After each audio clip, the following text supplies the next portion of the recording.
Lazarus by Leonid Andreyev. When Lazarus rose from the grave, after 3 days and nights in the mysterious thraldom of death, and returned alive to his home, it was a long time before anyone noticed the evil peculiarities in him that were later to make his very name terrible. His friends and relatives were jubilant that he had come back to life. They surrounded him with tenderness. They were lavish of their eager attentions, spending the greatest care upon his food and drink and the new garments they made for him.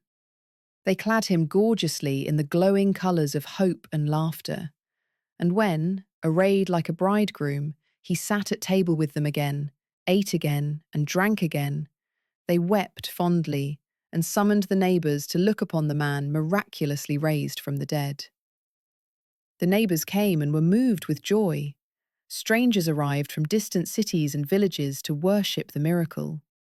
They burst into stormy exclamations and buzzed around the house of Mary and Martha like so many bees. That which was new in Lazarus's face and gestures they explained naturally, as the traces of his severe illness and the shock he had passed through. It was evident that the disintegration of the body had been halted by a miraculous power, but that the restoration had not been complete, that death had left upon his face and body the effect of an artist's unfinished sketch seen through a thin glass. On his temples, under his eyes, and in the hollow of his cheek lay a thick, earthy blue. His fingers were blue too, and under his nails, which had grown long in the grave, the blue had turned livid. Here and there on his lips and body, the skin, blistered in the grave, had burst open and left reddish, glistening cracks, as if covered with a thin, glassy slime. And he had grown exceedingly stout. His body was horribly bloated and suggested the fetid, damp smell of putrefaction. But the cadaverous, heavy odour that clung to his burial garments, and, as it seemed, to his very body, soon wore off, and after some time the blue of his hands and face softened, and the reddish cracks of his skin smoothed out, though they never disappeared completely. Such was the aspect of Lazarus in his second life. It looked natural only to those who had seen him buried. Not merely Lazarus's face, but his very character, it seemed, had changed, though it astonished no one and did not attract the attention it deserved. Before his death, Lazarus had been cheerful and careless, a lover of laughter and harmless jest. It was because of his good humour, pleasant and equable, his freedom from meanness and gloom, that he had been so beloved by the Master. Now he was grave and silent. Neither he himself jested, nor did he laugh at the jests of others. And the words he spoke occasionally were simple, ordinary, and necessary words. Words as much devoid of sense and depth as are the sounds with which an animal expresses pain and pleasure, thirst and hunger. Such words a man may speak all his life, and no one would ever know the sorrows and joys that dwelt within him. Thus it was that Lazarus sat at the festive table among his friends and relatives, his face the face of a corpse, over which for 3 days death had reigned in darkness, his garments gorgeous and festive, glittering with gold, bloody red and purple, his mien heavy and silent. He was horribly changed and strange, but as yet undiscovered. In high waves, now mild, now stormy, the festivities went on around him. Warm glances of love caressed his face, still cold with the touch of the grave, and a friend's warm hand patted his bluish, heavy hand. And the music played joyous tunes, mingled of the sounds of the tympanum, the pipe, the zither, and the dulcimer. It was as if bees were humming, locusts buzzing, and birds singing over the happy home of Mary and Martha. Someone recklessly lifted the veil. By one breath of an uttered word, he destroyed the serene charm and uncovered the truth in its ugly nakedness. No thought was clearly defined in his mind when his lips smilingly asked, "Why do you not tell us, Lazarus, what was there?" And all became silent, struck with the question. Only now it seemed to have occurred to them that for 3 days Lazarus had been dead, and they looked with curiosity, awaiting an answer. But Lazarus remained silent. "You will not tell us," wondered the inquirer. "Is it so terrible there?" Again his thought lagged behind his words. Had it preceded them, he would not have asked the question, for at the very moment he uttered it, his heart sank with a dread fear. All grew restless. They awaited the words of Lazarus anxiously. But he was silent, cold and severe, and his eyes were cast down. And now, as if for the first time, they perceived the horrible bluishness of his face and the loathsome corpulence of his body. On the table, as if forgotten by Lazarus, lay his livid blue hand, and all eyes were riveted upon it, as though expecting the desired answer from that hand. The musicians still played. Then silence fell upon them too, and the gay sounds died down, as scattered coals are extinguished by water. The pipe became mute, and the ringing tympanum and the murmuring dulcimer. And as though a chord were broken, as though song itself were dying, the zither echoed a trembling, broken sound. Then all was quiet. "You will not?" repeated the inquirer, unable to restrain his babbling tongue. Silence reigned, and the livid blue hand lay motionless. It moved slightly, and the company sighed with relief and raised their eyes. Lazarus, risen from the dead, was looking straight at them, embracing all with one glance, heavy and terrible. This was on the 3rd day after Lazarus had arisen from the grave. Since then, many had felt that his gaze was the gaze of destruction. But neither those who had been forever crushed by it, nor those who in the prime of life, mysterious even as death, had found the will to resist his glance, could ever explain the terror that lay immovable in the depths of his black pupils. He looked quiet and simple. One felt that he had no intention to hide anything, but also no intention to tell anything. His look was cold, as of one who is entirely indifferent to all that is alive. And many careless people who pressed around him and did not notice him, later learned with wonder and fear the name of this stout, quiet man who brushed against them with his sumptuous, gaudy garments.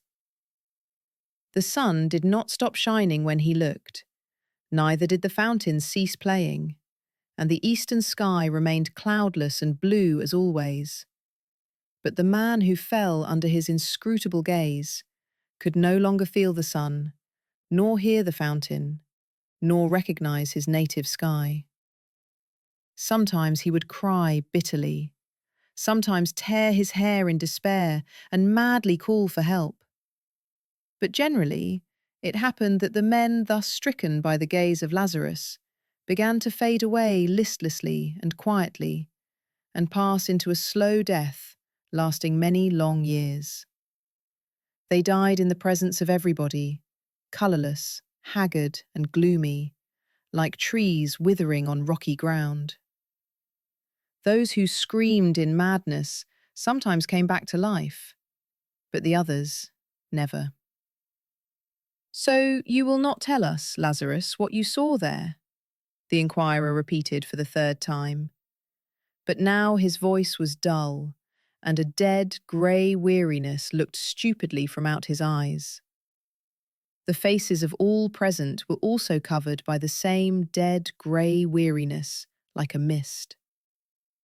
The guests stared at one another stupidly, not knowing why they had come together, or why they sat around this rich table.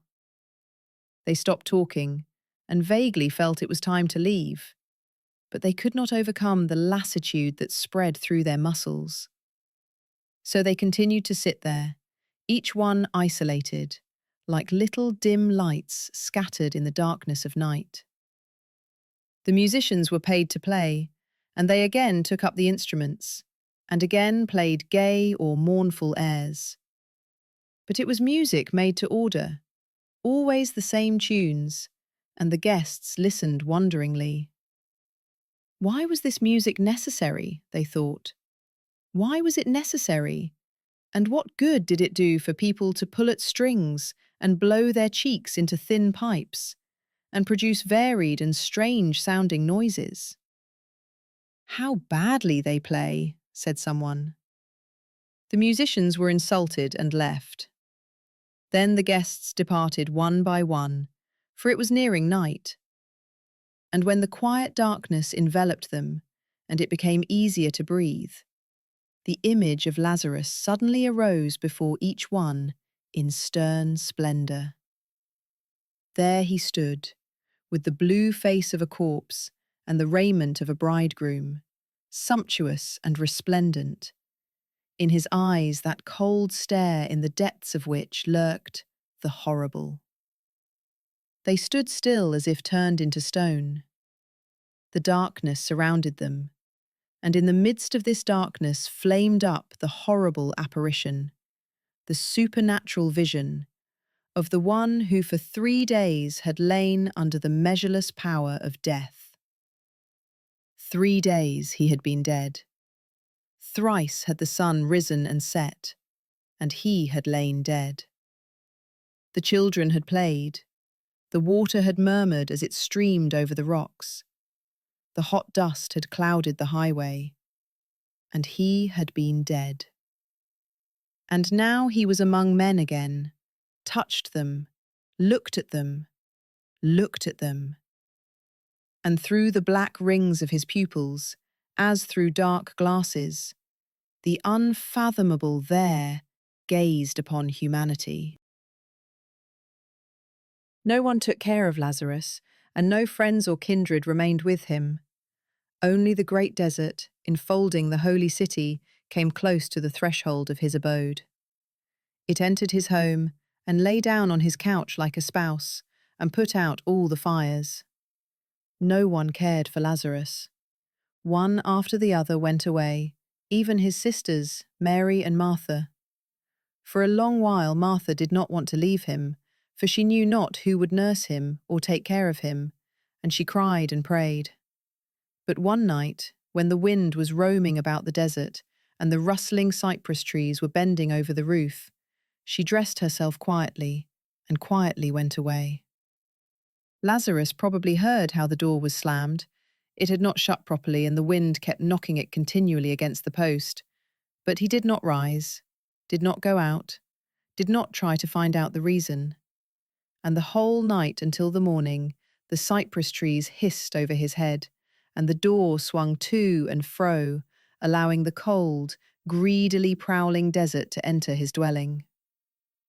Everybody shunned him as though he were a leper. They wanted to put a bell on his neck to avoid meeting him. But someone, turning pale, remarked it would be terrible if at night, under the windows, one should happen to hear Lazarus's bell, and all grew pale and assented. Since he did nothing for himself, he would probably have starved had not his neighbours, in trepidation, saved some food for him. Children brought it to him. They did not fear him, neither did they laugh at him in the innocent cruelty in which children often laugh at unfortunates. They were indifferent to him, and Lazarus showed the same indifference to them. He showed no desire to thank them for their services. He did not try to pat the dark hands and look into the simple, shining little eyes. Abandoned to the ravages of time and the desert, his house was falling to ruins, and his hungry, bleating goats had long been scattered among his neighbours. His wedding garments had grown old. He wore them without changing them, as he had donned them on that happy day when the musicians played. He did not see the difference between old and new, between torn and whole. The brilliant colours were burnt and faded. The vicious dogs of the city and the sharp thorns of the desert had rent the fine clothes to shreds.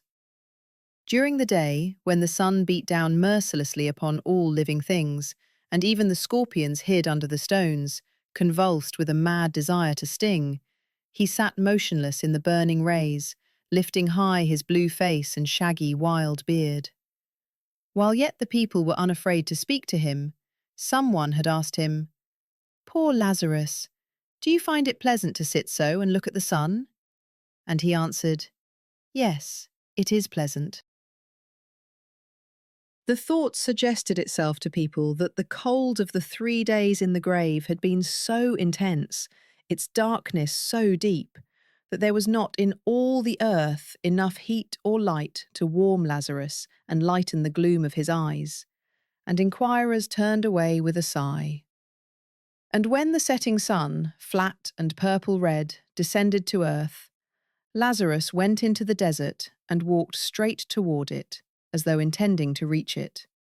Always he walked directly toward the sun, and those who tried to follow him and find out what he did at night in the desert had indelibly imprinted upon their mind's vision the black silhouette of a tall, stout man against the red background of an immense disk. The horrors of the night drove them away, and so they never found out what Lazarus did in the desert. But the image of the black form against the red was burned forever into their brains. Like an animal with a cinder in its eye which furiously rubs its muzzle against its paws, they foolishly rubbed their eyes. But the impression left by Lazarus was ineffaceable, forgotten only in death. There were people living far away who never saw Lazarus and only heard of him. With an audacious curiosity which is stronger than fear and feeds on fear, with a secret sneer in their hearts, some of them came to him one day as he basked in the sun and entered into conversation with him. At that time his appearance had changed for the better and was not so frightful. At first, the visitors snapped their fingers and thought disapprovingly of the foolish inhabitants of the holy city. But when the short talk came to an end and they went home, their expression was such that the inhabitants of the holy city at once knew their errand and said, "Here go some more madmen at whom Lazarus has looked." The speakers raised their hands in silent pity. Other visitors came, among them brave warriors in clinking armour who knew not fear, and happy youths who made merry with laughter and song. Busy merchants, jingling their coins, ran in for a while, and proud attendants at the temple placed their staffs at Lazarus's door. But no one returned the same as he came. A frightful shadow fell upon their souls and gave a new appearance to the old familiar world. Those who felt any desire to speak, after they had been stricken by the gaze of Lazarus, described the change that had come over them somewhat like this. All objects seen by the eye and palpable to the hand became empty, light, and transparent, as though they were light shadows in the darkness. And this darkness enveloped the whole universe. It was dispelled neither by the sun, nor by the moon, nor by the stars, but embraced the earth like a mother and clothed it in a boundless black veil. Into all bodies it penetrated, even into iron and stone, and the particles of the body lost their unity and became lonely. Even to the heart of the particles it penetrated, and the particles of the particles became lonely. The vast emptiness which surrounds the universe was not filled with things seen, with sun or moon or stars. It stretched boundless, penetrating everywhere, disuniting everything, body from body, particle from particle. In emptiness, the trees spread their roots, themselves empty. In emptiness rose phantom temples, palaces and houses, all empty. And in the emptiness moved restless man, himself empty and light, like a shadow. There was no more a sense of time. The beginning of all things and their end merged into one. In the very moment when a building was being erected and one could hear the builders striking with their hammers, one seemed already to see its ruins, and then emptiness where the ruins were. A man was just born, and funeral candles were already lighted at his head, and then were extinguished. And soon there was emptiness where before had been the man and the candles. And surrounded by darkness and empty waste, man trembled hopelessly before the dread of the infinite. So spoke those who had a desire to speak. But much more could probably have been told by those who did not want to talk and who died in silence. At that time, there lived in Rome a celebrated sculptor by the name of Aurelius.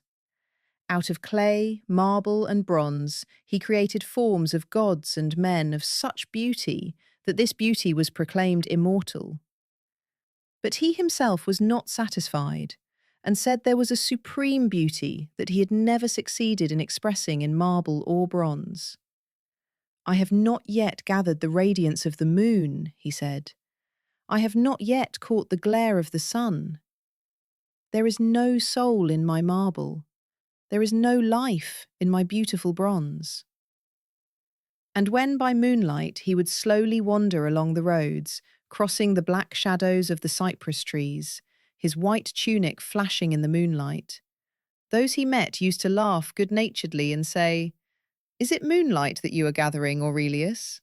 Why did you not bring some baskets along?"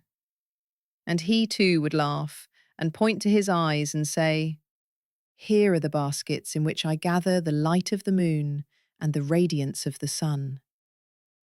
And that was the truth. In his eyes shone moon and sun. But he could not transmit the radiance to marble. Therein lay the greatest tragedy of his life. He was a descendant of an ancient race of patricians, had a good wife and children, and except in this one respect, lacked nothing. When the dark rumour about Lazarus reached him, he consulted his wife and friends and decided to make the long voyage to Judea in order that he might look upon the man miraculously raised from the dead. He felt lonely in those days and hoped on the way to renew his jaded energies. What they told him about Lazarus did not frighten him. He had meditated much upon death. He did not like it, nor did he like those who tried to harmonize it with life. On this side, beautiful life. On the other, mysterious death, he reasoned, and no better lot could befall a man than to live, to enjoy life and the beauty of living. And he already had conceived a desire to convince Lazarus of the truth of this view, and to return his soul to life even as his body had been returned. This task did not appear impossible, for the reports about Lazarus, fearsome and strange as they were, did not tell the whole truth about him, but only carried a vague warning against something awful. Lazarus was getting up from a stone to follow in the path of the setting sun on the evening when the rich Roman, accompanied by an armed slave, approached him, and in a ringing voice called to him, "Lazarus!" Lazarus saw a proud and beautiful face, made radiant by fame, and white garments and precious jewels shining in the sunlight. The ruddy rays of the sun lent to the head and face a likeness to dimly shining bronze. That was what Lazarus saw. He sank back to his seat obediently and wearily lowered his eyes. "It is true you are not beautiful, my poor Lazarus," said the Roman quietly, playing with his gold chain. "You are even frightful, my poor friend. And death was not lazy the day when you so carelessly fell into its arms. But you are as fat as a barrel, and fat people are not bad, as the great Caesar said. I do not understand why people are so afraid of you. You will permit me to stay with you overnight? It is already late, and I have no abode." Nobody had ever asked Lazarus to be allowed to pass the night with him. "I have no bed," said he. "I am somewhat of a warrior and can sleep sitting," replied the Roman. "We shall make a light." "I have no light." "Then we will converse in the darkness like two friends. I suppose you have some wine?" "I have no wine." The Roman laughed. "Now I understand why you are so gloomy, and why you do not like your second life. No wine? Well, we shall do without. You know there are words that go to one's head even as Falernian wine." With a motion of his head, he dismissed the slave. and they were alone. And again the sculptor spoke, but it seemed as though the sinking sun had penetrated into his words. They faded, pale and empty, as if trembling on weak feet, as if slipping and falling, drunk with the wine of anguish and despair. And black chasms appeared between the two men, like remote hints of vast emptiness and vast darkness. "Now I am your guest, and you will not ill-treat me, Lazarus," said the Roman. "Hospitality is binding, even upon those who have been 3 days dead. 3 days, I am told, you were in the grave. It must have been cold there. And it is from there that you have brought this bad habit of doing without light and wine. I like a light. It gets dark so quickly here. Your eyebrows and forehead have an interesting line, even as the ruins of castles covered with the ashes of an earthquake. But why in such strange, ugly clothes? I have seen the bridegrooms of your country. They wear clothes like that. Such ridiculous clothes, such awful garments. Are you a bridegroom?" Already the sun had disappeared. A gigantic black shadow was approaching fast from the west, as if prodigious bare feet were rustling over the sand, and the chill breezes stole up behind. "In the darkness you seem even bigger, Lazarus, as though you had grown stouter in these few minutes. Do you feed on darkness, perchance?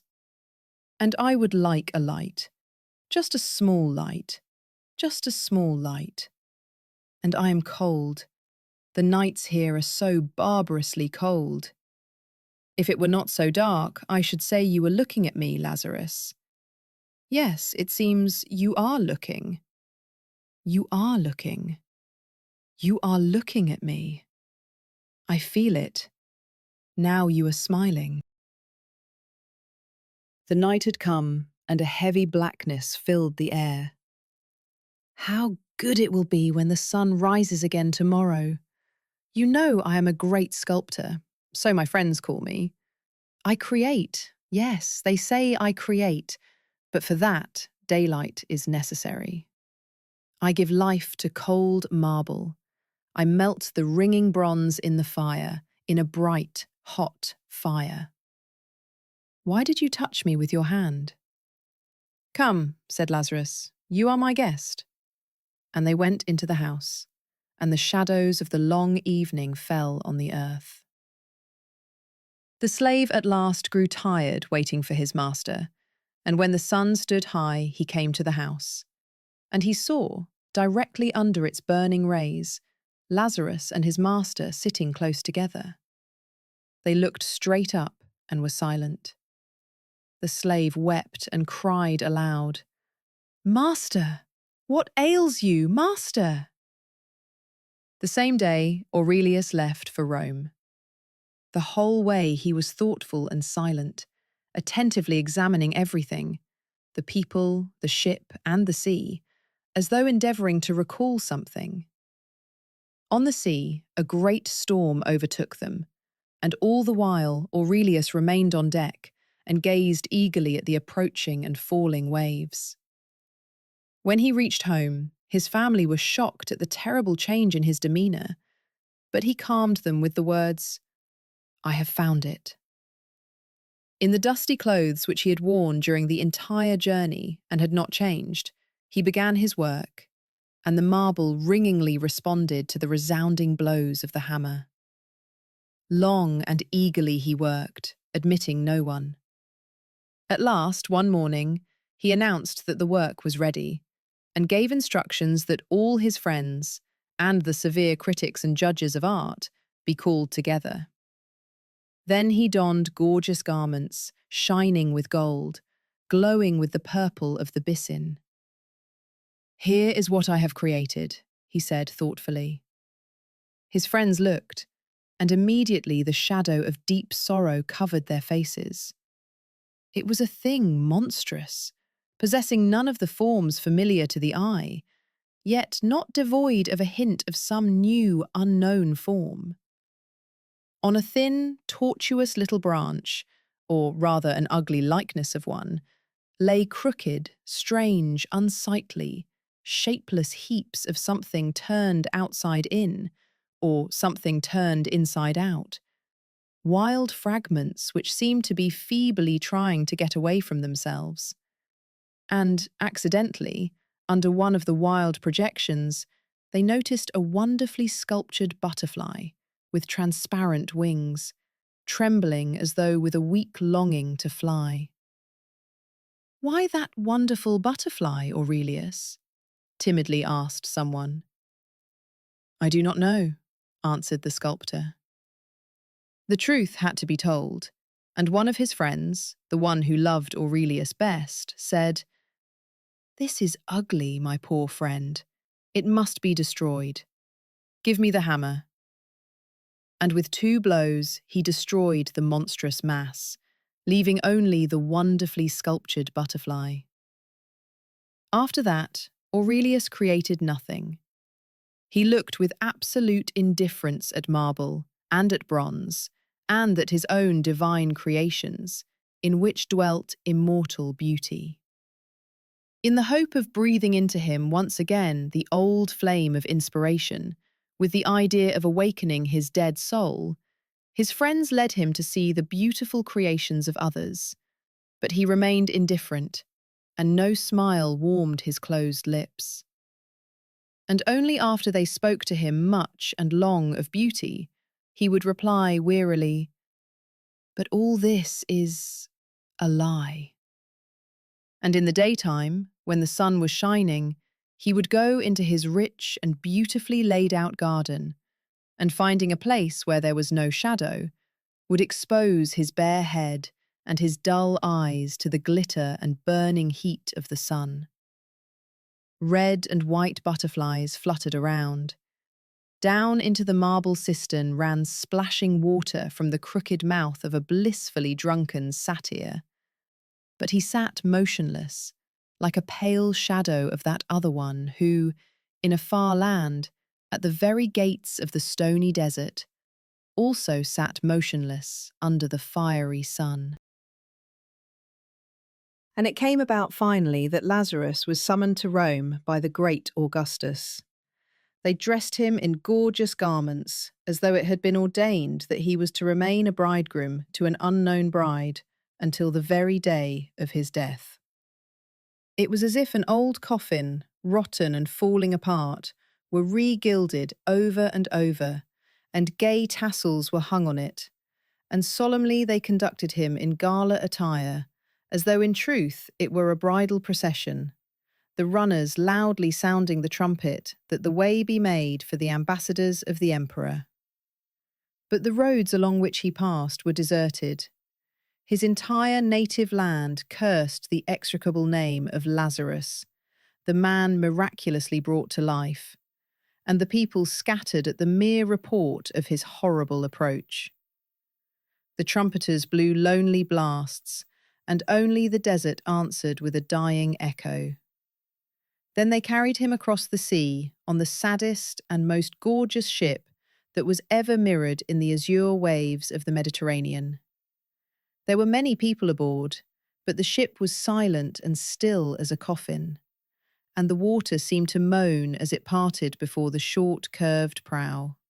Lazarus sat lonely, baring his head to the sun, and listening in silence to the splashing of the waters.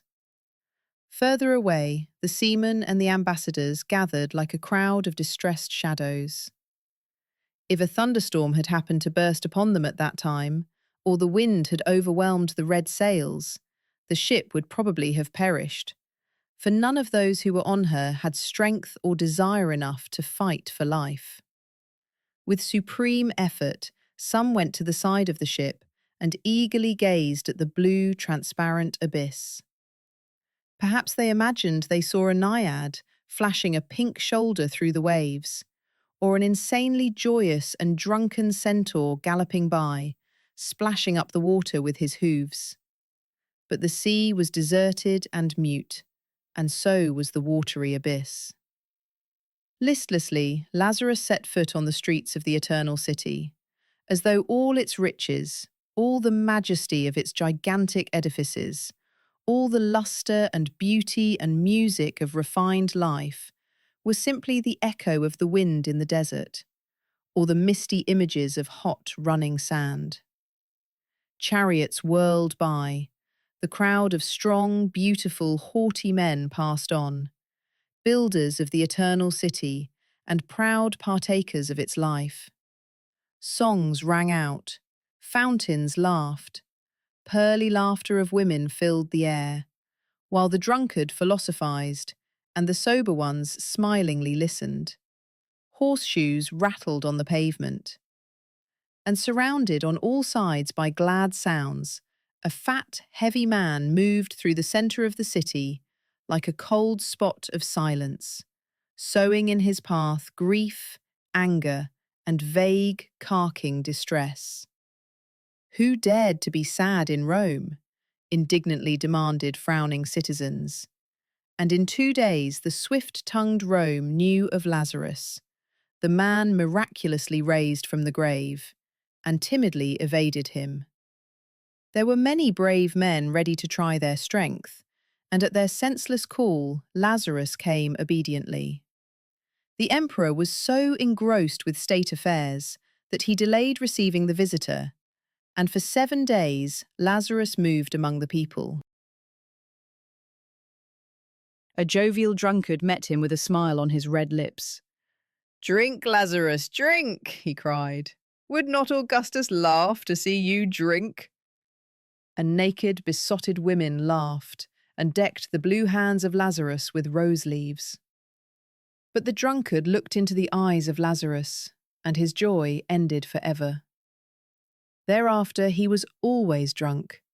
He drank no more, but was drunk all the time, shadowed by fearful dreams, instead of the joyous reveries that wine gives. Fearful dreams became the food of his broken spirit. Fearful dreams held him day and night in the mists of monstrous fantasy, and death itself was no more fearful than the apparition of its fierce precursor. Lazarus came to a youth and his lass, who loved each other and were beautiful in their love. Proudly and strongly holding in his arms his beloved one, the youth said, with gentle pity, "Look at us, Lazarus, and rejoice with us. Is there anything stronger than love?" And Lazarus looked at them, and their whole life they continued to love one another, but their love became mournful and gloomy, even as those cypress trees over the tombs that feed their roots on the putrescence of the grave, and strive in vain in the quiet evening hour to touch the sky with their pointed tops. Hurled by fathomless life forces into each other's arms, they mingled their kisses with tears, their joy with pain, and only succeeded in realizing the more vividly a sense of their slavery to the silent nothing. Forever united, forever parted, they flashed like sparks, and like sparks went out in boundless darkness. Lazarus came to a proud sage, and the sage said to him, "I already know all the horrors that you may tell me, Lazarus. With what else can you terrify me?" Only a few moments passed before the sage realized that the knowledge of the horrible is not the horrible, and that the sight of death is not death.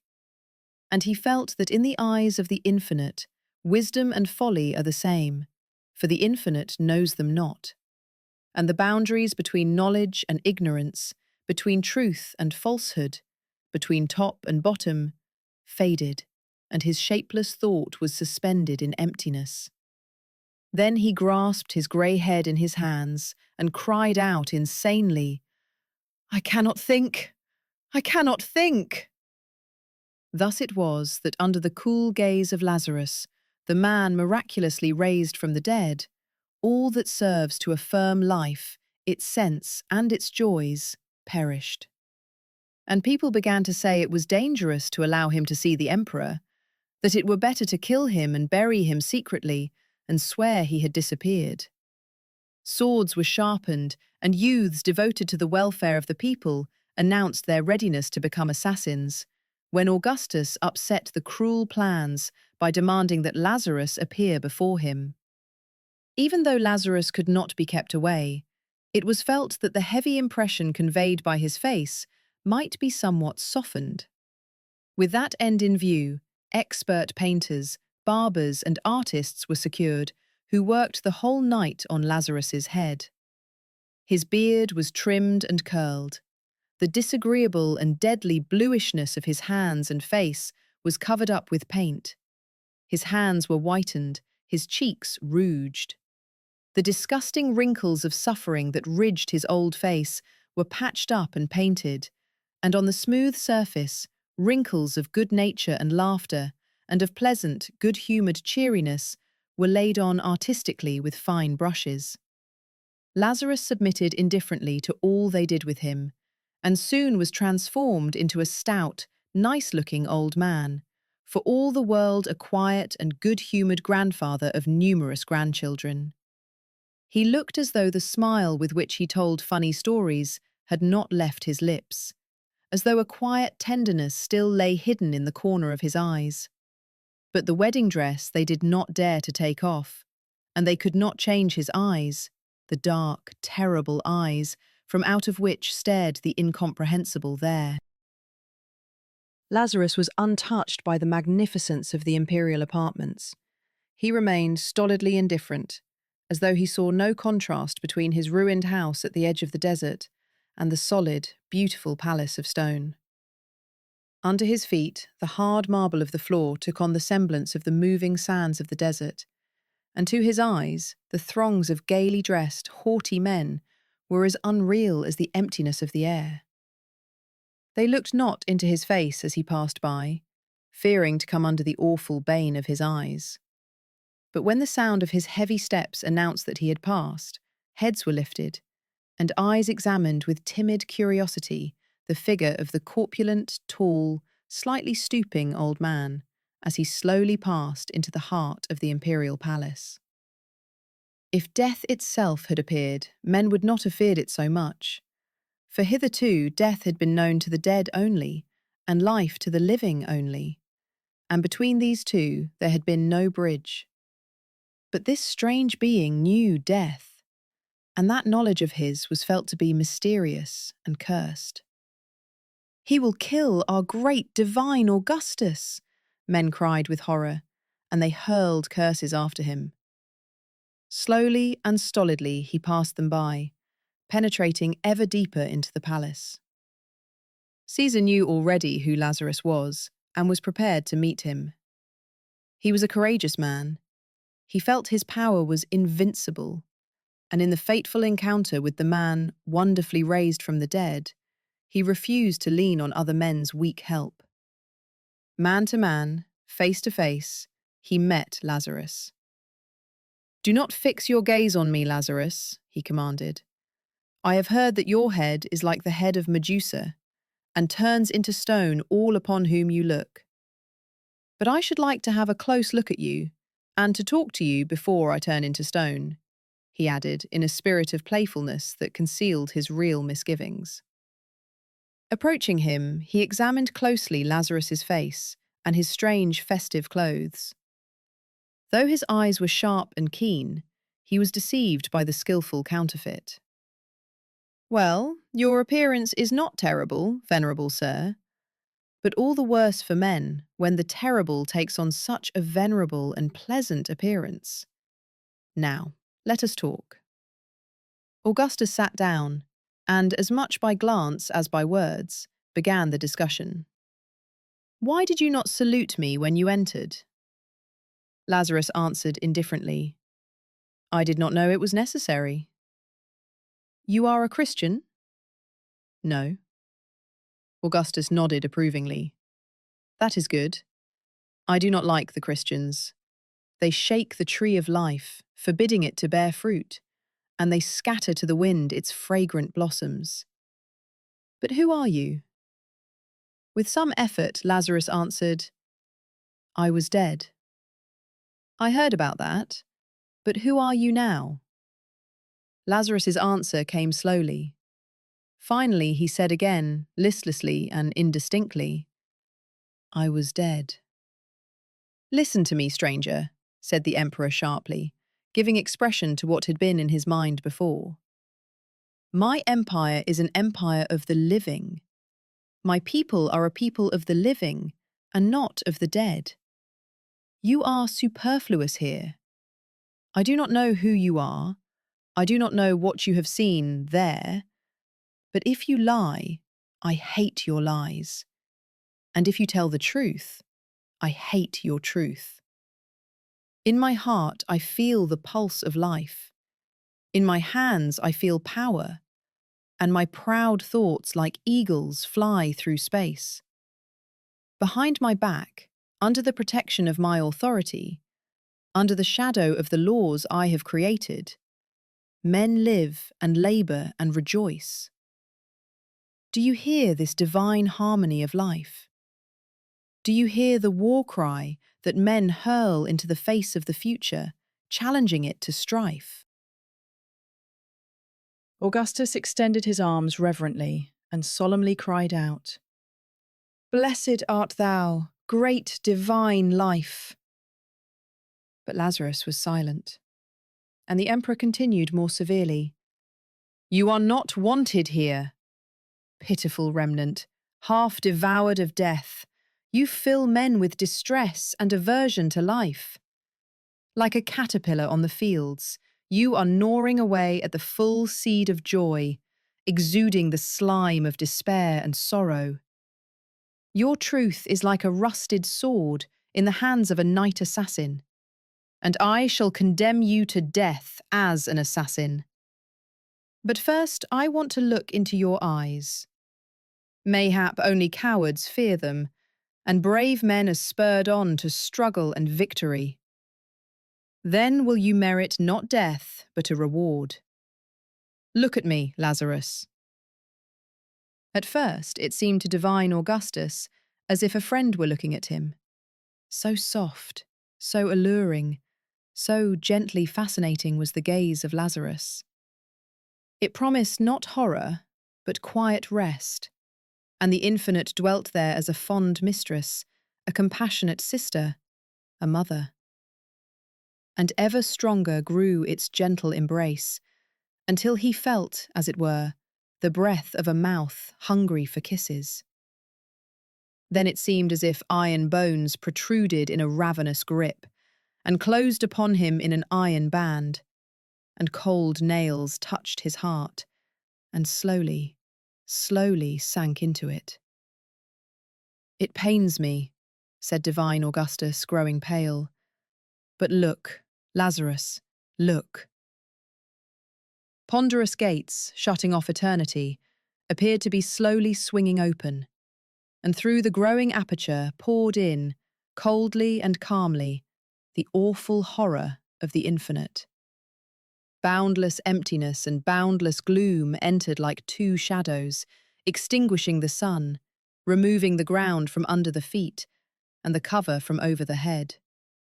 And the pain in his icy heart ceased. Look at me, Lazarus," commanded Augustus, staggering. Time ceased, and the beginning of things came perilously near to the end. The throne of Augustus, so recently erected, fell to pieces, and emptiness took the place of the throne and of Augustus. Rome fell silently into ruins. A new city rose in its place, and it too was erased by emptiness. Like phantom giants, cities, kingdoms, and countries swiftly fell and disappeared into emptiness, swallowed up in the black maw of the infinite. "Cease," commanded the emperor. Already the accent of indifference was in his voice. His arms hung powerless, and his eagle eyes flashed and were dimmed again, struggling against overwhelming darkness. "You have killed me, Lazarus," he said drowsily. These words of despair saved him. He thought of the people, whose shield he was destined to be, and a sharp, redeeming pang pierced his dull heart. He thought of them doomed to perish, and he was filled with anguish. First they seemed bright shadows in the gloom of the infinite. How terrible! Then they appeared as fragile vessels with life-agitated blood, and hearts that knew both sorrow and great joy. And he thought of them with tenderness. And so, thinking and feeling, inclining the scales now to the side of life, now to the side of death, he slowly returned to life, to find in its suffering and joy a refuge from the gloom, emptiness and fear of the infinite. "No, you did not kill me, Lazarus," said he firmly. "But I will kill you. Go." Evening came, and divine Augustus partook of food and drink with great joy.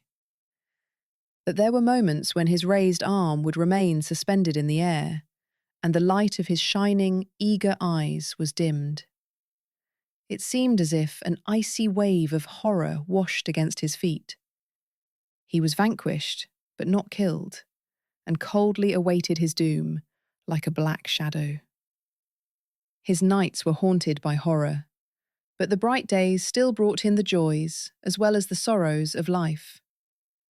Next day, by order of the emperor, they burned out Lazarus's eyes with hot irons and sent him home. Even Augustus dared not kill him. Lazarus returned to the desert, and the desert received him with the breath of the hissing wind and the ardour of the glowing sun. Again he sat on the stone, with matted beard uplifted, and two black holes, where the eyes had once been, looked dull and horrible at the sky. In the distance, the holy city surged and roared restlessly, but near him all was deserted and still. No one approached the place where Lazarus, miraculously raised from the dead, passed his last days, for his neighbours had long since abandoned their homes. His cursed knowledge, driven by the hot irons from his eyes deep into the brain, lay there in ambush.